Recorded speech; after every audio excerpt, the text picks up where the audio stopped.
Something that I say along the way will touch you. I know it. Let's begin that process of crafting a meaningful life. Here's Mary Crafts. Welcome back to Crafting a Meaningful Life. That's what we're here for, right? We're going to learn how to craft a meaningful life, and we're doing it together because you know this about me, that of all the things that I've done in my life, each one of them have been a piece of crafting this meaningful life for me, and that I'm still hard at it. You will see me still on this podcast at age 105. Well, I'll tell you what I learned today, because it's a process. No one ever arrives there. For me, this week was a week of reclaiming something that used to be super important to me. And I realized as I was looking and talking about my guest this week, that it had somehow slipped through my fingers. And that huge piece that we have available to us 24/7, I was no longer utilizing. So I have invited this absolutely incredible man, Nick Hutchison, onto the podcast with me. He is the founder of a company called BookThinkers. And what we're going to talk about today is the value of books in our lives. Welcome, Nick. Mary, I am excited for the conversation, and I'm excited to talk about this thing that you've reclaimed that was missing for so long. Well, I used to be an avid reader. And when I was raising my children, I bought them books. We went to the library, we got books, but I actually bought them books, so many books, because I believed that owning books really inspired you to read them. They weren't just books somebody else, but you actually had that kinetic feeling of touching them and owning them and reading them. And at the end, always told my children, and I still do this, write the date in the back of the date that you finish this. And I mark up my books. But back then, of course, they were reading fiction and The Wheel of Time and all sorts of things. But that's okay. Write the date in the back of when you finish that book. So when you pick up a book and you can quickly look at the back, I finished that in 1972. What was going on in my life? I was just starting college. And no wonder I was reading romance novels, right? All right. So tell me how you developed your love for books and kind of the how, what, and when of starting BookThinkers. Sure. Well, I was not much of a reader growing up. So I was more of an athlete, not much of an academic. But going into my senior year of college, I took an internship at a local software company.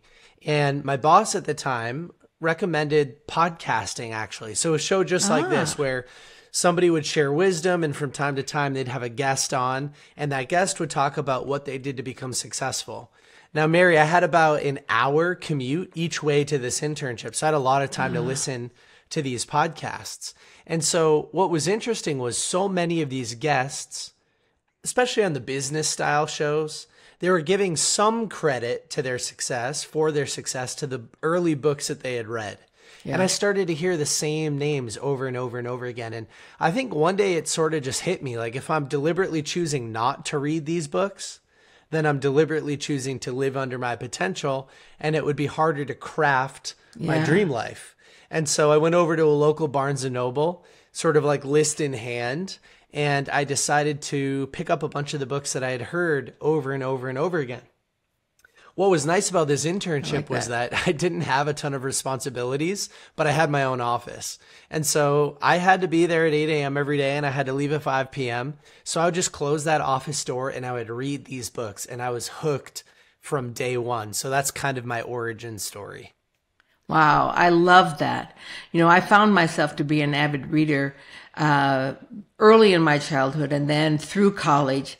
But what got in my way was that I started a company. I was my own entrepreneur, and then family. And so the beauty of reading books and the beauty of taking advantage of every single person's knowledge and wisdom and point of view, you had that point of view aspect, began to slip away from me. And I found myself reading, really up until I retired, maybe 2-3 books a year. I just didn't take the time for it. It's not that I was watching TV. It's that my life, being my own entrepreneur and creating my own company was so full, I didn't know how to fit that in there. Until now, I'm retired and I seem to do fine.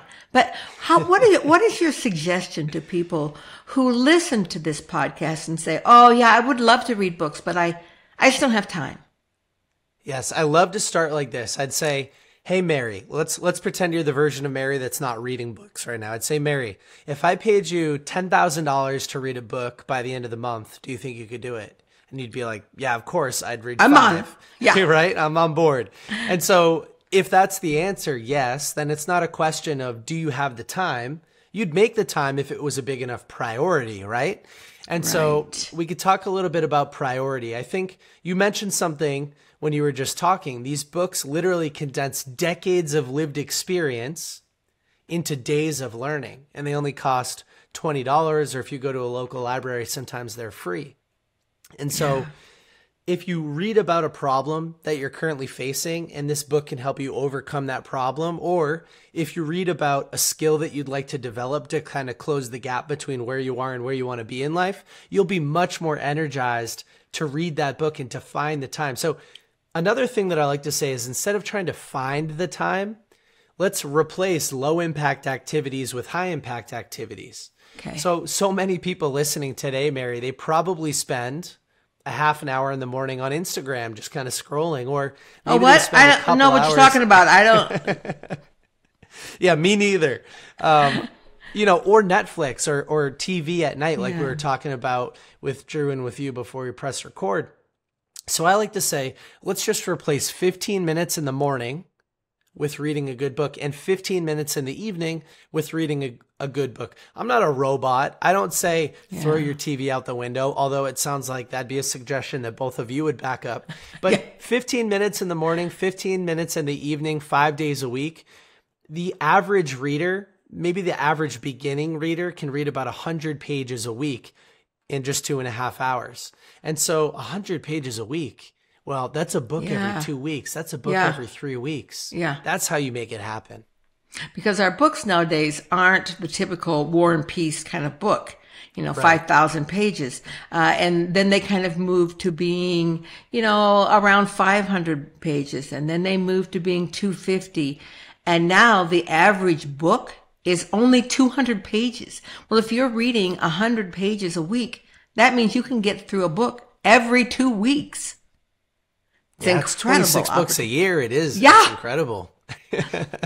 And I recently, in fact, it's been less than a year, I published my own book, and so many people said to me, well, do you have it on audio? They said, I just don't read. And, I am going to put it on audio on its year anniversary. But I always thought, what a sad thing when I would say to people, honey, this book is 158 pages. That means that if you sat down to read it and you didn't do anything else, and you were a fast reader, you could probably read it in 4 hours, maybe 6 if you're a slow reader. And I said, could you create, just an hour or a half hour? And those people who took me on that challenge, and that's what I did. I took my 70 years of learning experiences of going from this scared small child that didn't know how to play big to this successful businesswoman and now podcaster, author, speaker, life coach. And what is the journey? And so for women who want to read my book, this is an amazing how-to book. There are so many how-to books out there. And so that's my next question to you, Nick. You've read thousands and thousands of books. I look on that shelf behind you. That must be like this much of this much. And what are your favorite 3 and why? Oof, that's a tough question. I know, when you've got thousands of books, right? Well, kind of on brand with your message, one of my favorite books is The 4-Hour Workweek by Tim Ferriss. And there's a piece of language that I'd like to highlight. He talks about lifestyle design, sort of crafting your own life. And what he says is that there's this new rich, this new group of people who value time and mobility over just monetary success. Yeah. And when I read that book, I was working a normal 9 to 5 in a cubicle, and I was able to take that 9 to 5 remote. And then once I went remote, I started to travel the world. I started to grow as a human being, and I started to design a life that was more fulfilling to me. And as I was growing BookThinkers, which was a side hustle at the time, I was able to automate, delegate, eliminate low impact activities. I was able to focus on highly leveraged activities, and I was able to design the life of my dreams. So I'm not 70 years old yet, but when I am, I know I'll still be living my dream, just like you are. Yeah. And that's by taking deliberate action and designing a life that's fulfilling to you, crafting a life that's fulfilling to you. So that's book number 1. Have you read it, Mary? Have you read The 4-Hour Workweek? I haven't, but I'm very familiar with it. It's on my list. In fact, it's even in I have a bin. It's in my bin of books that I'm going to be reading. And I have to say that there are about 40, 50 books in the bin. So, sorry. Oh, I love it. Well, number 2, I'll mention The Compound Effect by Darren Hardy. So The Compound Effect is a book that talks about how small little steps in the right direction over a very long period of time will compound and they'll lead to a disproportionately positive outcome. Little tiny actions, big, huge results. And so I remember when I first started my Instagram community, I had 10 followers, then 20 followers, 50 followers, 100 followers. Now we do millions of impressions a month. Yeah. And that's because we're taking the same actions, but we just consistently did them for years and years and years and years and years. Now we're reaching more people. And so it's that age-old analogy, like how do you eat an elephant? One bite at a time, one bite. And you just have to show up and take a bite as often as possible. And so I really love that book, especially for people who they feel overwhelmed by the task at hand. It sounds like your message, Mary, is all about taking big, inspired action, and that book will help you do a very similar thing. I love that. I remember, that's one of my favorite parts of my book when I talk about my lessons. I climbed Kilimanjaro at age 65, which was a huge task for me because at age 50, I had been 284 pounds.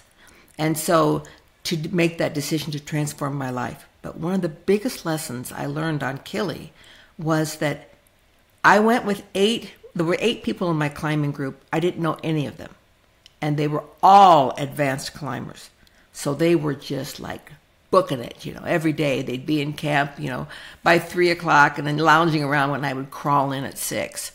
But what I really took to heart from that was that the speed of the climb is not as important as the direction of your footsteps. Mm-hmm. I reached the summit just like they did. I was a half hour behind them on that summit day, but it didn't change my ability or the thrill of the summit. So I'm going to read that book. I know that book will sink deep within me. That's awesome. Compound Effect. Compound Effect. Yeah. I love it. Yeah, thank you for sharing that. It's a really good one. Oh, you're very welcome.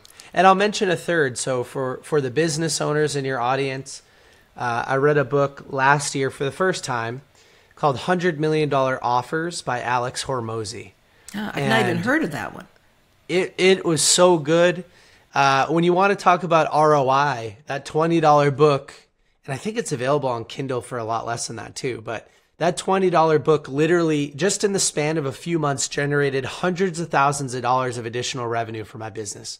Hundreds of that from one $20 book in a few hours of my time. So when we talk about, okay, can these books be valuable? Yes, they can be valuable. In fact, they can have this massive return for a business owner, or a massive return, in terms of the compound effect, or a massive return in terms of designing my dream life in a short period of time. So it is small, consistent steps, but books like $100 Million Offers can also help you take huge steps in a short period of time too. Yeah. And those are just at our fingertips. You can have a book on Amazon shipped to you overnight, and tomorrow morning you can start learning. Yes. It's that easy, literally that easy. Yes. So on BookThinkers, what do you actually do? You do a podcast. Tell me all about your company, BookThinkers. So when I first started reading these books, I was encouraged by friends and family to start sharing the books that I was reading on social media. And that was an opportunity to connect with like-minded people, maybe network a little bit with these authors. I didn't know what I wanted to do, but I know I wanted to work in the space at some point. And so as my audience started to grow, I'd have authors reach out to me and they'd say, "Hey, Nick, your audience is my target reader. Can I pay you for a book review?" So that was the very first successful form of monetization, right? I was doing something for free. Now I'm getting paid to do that same thing. So that was really cool. And I would always finish each engagement by saying to the author, like you, Mary, I'd say, "Hey, is there anything else that I can help out with? I want to work in this space full time one day. Book marketing, book PR, podcasting, social media content, like you name it, I'll try it." Yeah. And so I tried a lot of things and most didn't work and some did. And each time something worked, we would do it more and more often, and I'd try to, provide even more value. So kind of fast forward until today, we have 10 people on my team. Wow, we work with great. anywhere between 150 and 200 authors a year in some type of paid capacity. And we really have 3 core services in the business. Number 1, we help authors create short form video content for social media. So we'll take a physical book and then we'll show up, we'll fly out, we'll drive out, and we'll bring the cameras, we'll bring the lighting, and we'll script everything out. So a strong hook to start the video, a piece of value from their knowledge base, and then a call to action that points towards, like for you, if it's life coaching, but the book is a lead mechanism for life coaching, we'll build a call to action around, hey, if you're interested in doing this for yourself, set up a free discovery call, right? So we'll do 50, 100 videos in just one day for their social media. Number 2, we'll do podcast booking so we can place authors on shows to talk about their books. And then number 3, we still do that original service of paid book reviews because now we have an audience of well over 100,000 people that love to read books. So Nick, a lot of your books that you read and your company is focused on, it seems like business, that a lot of your clients are trying to build a business, sell a book. Would you say that's accurate? Yes, I think so. I think most of the people that are in my community, they're looking to improve their lives. And a lot of those people are business owners, but there are also just people who want to read about health, people who want to read about happiness and purpose. There's a little bit of philosophy, a little bit of psychology in there. But yeah, definitely a lot of business books too. Yeah. When I was writing my book, I had a writer coach. He was just a friend, but he has written, dozens and dozens of books that were on the New York Times bestseller list. And he worked for Franklin Covey. And the first time he read my book, he said, "Oh, well, you need to include this, and you need to do this, and this is how you need to market." And I said, whoa, whoa, whoa, whoa. I said, "You're used to reading books about business. My book is about life. It has 2 completely different audiences." And he thought about that for a minute and he said, "Okay, I will give you that they are 2 different things, but the audiences can be the same." So I took his feedback back and I thought about that and I thought about different things I wanted to include, that it doesn't matter what piece of life you're wanting to grow, whether it's your company, whether it's a better family, whether if you're trying to heal from past trauma, whether you're trying to be the next great thing in the universe. We're all about learning and all about growth. And each piece, each book that we pick up, I usually know within the first chapter if this book speaks to me. There's no judgment onto whether or not it's a good or a bad book, but whether or not it speaks to me. So how would you say people find what speaks to them? Yeah, it's a great question. And I agree. The value of a book is totally relative, and it's related to whether or not it's going to help the reader improve their lives in the world of personal development, self-help, business, things like that. And we get to determine that as a reader. So you're totally right. You have to have an objective view. It's not whether or not a book is good. It's whether it's good for us. And so I like to start by kind of narrowing down what I'd like to read. If the book is going to help me solve a problem, like pain that I'm experiencing right now, then it's probably a good book for me. Or if it's going to help me develop a skill set, something that I know is holding me back, something that I know I could leverage or improve on to close the gap between where I am and where I want to be, it's probably a good book for me. Anything else, probably not a great book for me. So I'll mention one more thing, which is I like to set an intention for each book that I read. Oh, I love that. Yeah, rather than reading aimlessly and just trying, hoping that the book is going to improve my life, I like to say, okay, let's develop a goal, an intention, and it should follow the SMART goal framework. It should be specific, measurable, attainable or actionable, written in relevant and time-bound. So that something like find and implement at least 2 ways to improve my communication skills by the end of next week. I know whether or not I hit that goal for the book. And so if you can't build an intention, it's probably not the right book for you. That is super, super profound. Do you read fiction? Not much, like but when I do, my intention is just to be entertained. Yeah. Yeah. If I want a couple hours of fiction, I go to a movie. Yeah, same. But if I'm reading, I want to really be something that it's creating value for me. And that's what I look at. What value does this? And I read tons of business books when I was in business. That was my focus. That was what I was looking for. Ways to work with culture, ways to improve your team. Back when I was in companies, the hot book was, Good to Great, and all those kinds of books that were all about growing what I was involved with. And now it's a different thing. I am growing my company now, my new restart, but it's not the same. It's not the career of a lifetime. It's my way to continue to gain value for myself and then to share that value with others, which I guess in the end, Nick, is kind of what all of our value is. I would say that it's really not any different for me than is for you right now. You're trying to work at gaining value for you so that you can then share that value with others, right? Right. I think I'm optimizing. I like to say this. I'm optimizing for enjoying the passage of time. I just want to live in the present moment. I want to get the most out of it. I want everything that I do on a weekly basis to bring me energy, not steal my energy. And right now, that looks like growing and improving my business and introducing my community to the books that they can use to improve their lives. And so that's why we cover a wide variety of books, health, fitness, all of those types of things as well. But yeah, I just want to enjoy the passage of time. That's what it's all about for me.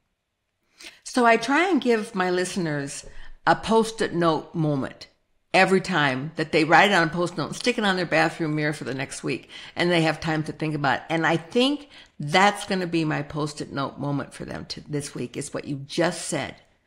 I think about every day, about the things I do. Are they adding energy and enjoyment to my life, or are they stealing it?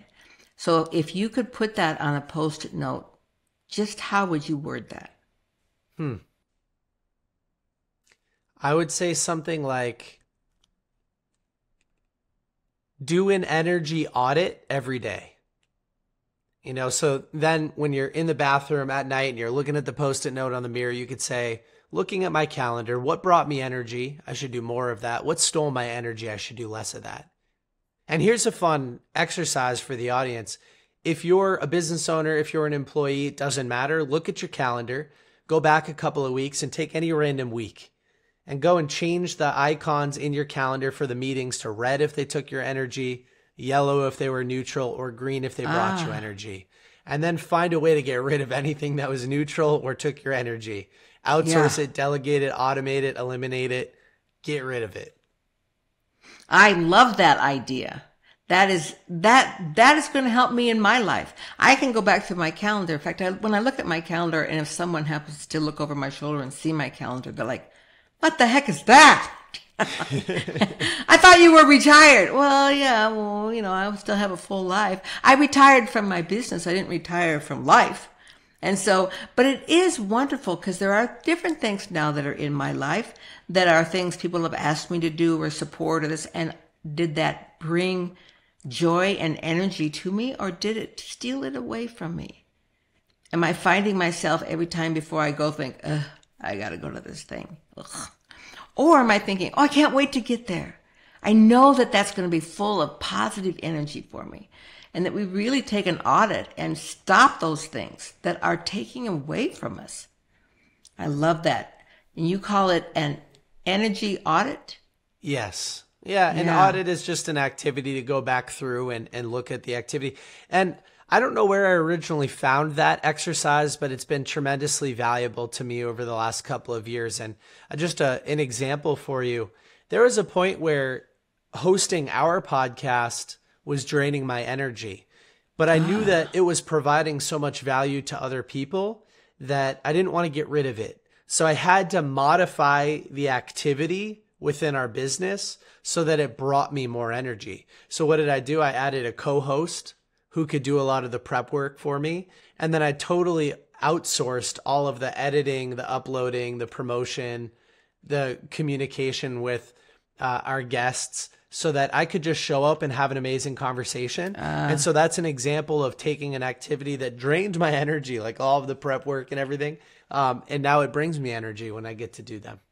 Oh, I love that. I absolutely love that. That's why I hired Drew, my producer. So I don't have to worry about any of that stuff. I just show up, turn my camera on, turn it off, and he does all the rest. I love Shout that. out Drew. He's a cool guy. Shout out for Drew. He lives in Naples, Florida, and it's amazing. I live in Salt Lake City, Utah. He lives in Naples, Florida. Nick, where do you live? I live in the Boston, Massachusetts area. Okay, so crazy triangle here because of this beautiful thing that we call the internet and the ability to talk to people. I think that that's one of the things that I find out from not only the internet, but also from books, how connected we are. That my problems are really what somebody else's problems are. My solutions are what other people's solutions can be or have been. And that books give us that commonality. Like, oh yeah, I've had that, or I've experienced that, or I could see how that could work in my company. One of the things I'm thinking, Nick, is that I have so many people reach out to me. Mary, how do I publish a book? How do I write a book? How do I do all this? I hope every single one of those people are listening because I think you could be a great resource for them. So do you actually help people publish their book, or are you more on the back end that once it's published, you know, how to promote their book?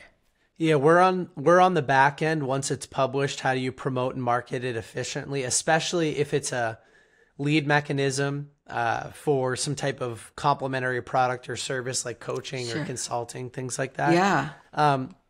We love to get involved as early as possible, though. So typically when we're working with somebody, the book still isn't coming out for 4 or 5 months when we start our engagement, so that we could do a bunch of pre-launch activities for them, such as place them on podcasts or help them create engaging content for their social media about the book.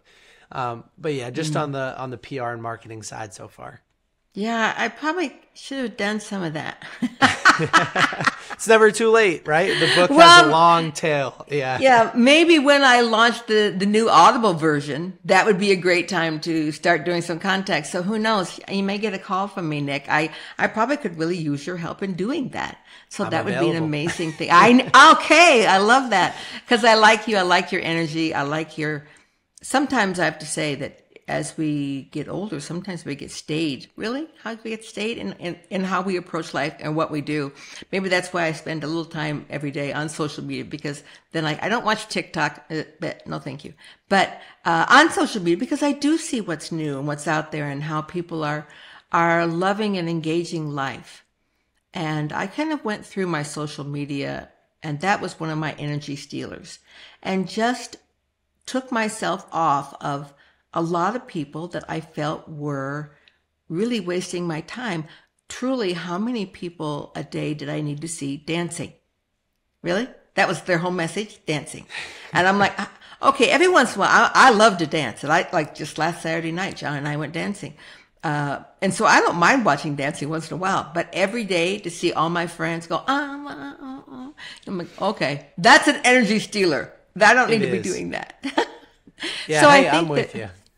Being very discriminative on what we watch on our social media. So I took my time. At one point, I was up to 3 hours a day. But I justified it because I had LinkedIn, and then of course I had Facebook, and then I had Instagram. I don't Twitter, tweet, and chirp, whatever all those things are. Yeah, there's way too much political documentary going on in those areas for me. Even though I'm very politically involved, I'm not politically involved with the dissection of humanity.